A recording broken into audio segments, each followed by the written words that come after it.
রাজ্য বাজেটে মালদা মেডিকেলের চুক্তিভিত্তিক সাফাই কর্মীদের স্থায়ীকরণ নিয়ে কোনো ঘোষণা না হওয়ায় বিক্ষোভ প্রদর্শন করলেন সাফাই কর্মীরা।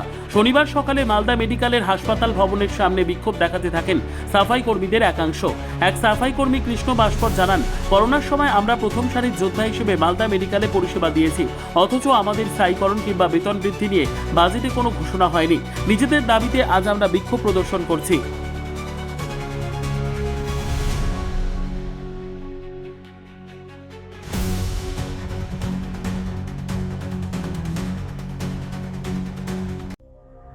সংবাদটি নিবেদন করছেন স্বস্তিলোক উৎসব ভবন, গঙ্গারামপুর, দক্ষিণ দিনাজপুর।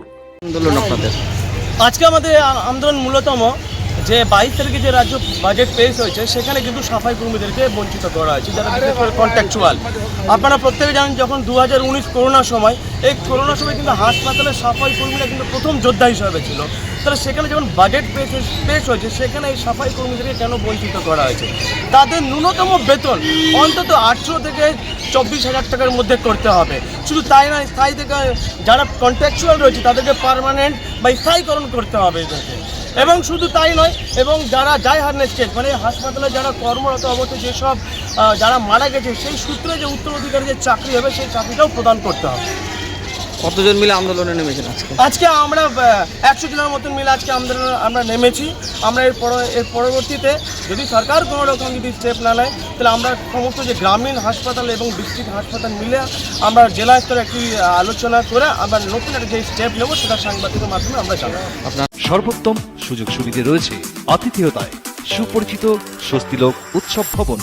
অতিথিদের যে কোনো অনুষ্ঠানের জন্য উপযুক্ত ওয়ান স্টপ ডেস্টিনেশন। আমরা আপনার বিশেষ অনুষ্ঠানটিকে অবিস্মরণীয় করে তুলি।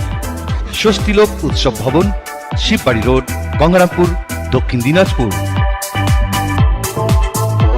22শে জুন রাজ্যে বাজেট পেশ করা হয়েছে। সেই বাজেটে আমাদের যে যতগুলো সাফাই কর্মী ভাই বোনেরা আছে তাদেরকে বঞ্চিত করা হয়েছে। এই জন্য আমাদের আজকে এই বিক্ষোভ। আপনাদের দাবি কি? আমাদের দাবি হচ্ছে সম কাজে সম বেতন। আমাদের মিনিমাম 18 থেকে 20,000 টাকা বেতন করতে হবে। আমাদের এই দাবি, কারণ হচ্ছে আমরা এত পরিশ্রম করি, এই করোনার সময় আমরা এত আমাদের জীবনের কথা না ভেবে আমরা এত কষ্ট করে কাজ করেছি। আমাদের বেতন বৃদ্ধি হোক আমরা চাই। কতজন আছেন আপনারা মেডিকেল কলেজে? আমরা মোটামুটি এই মেডিকেল কলেজে 200 থেকে 250 জন স্টাফ আছি। 177 জন স্টাফ আছি। কতদিন ধরে কাজ করেন এখানে? অনেকে অনেক দিন থেকে কাজ করছে, কেউ 20 বছর থেকে করছে, কেউ 10 বছর থেকে করছে, এরকম। ব্যুরো রিপোর্ট, উত্তর বাংলা সংবাদ।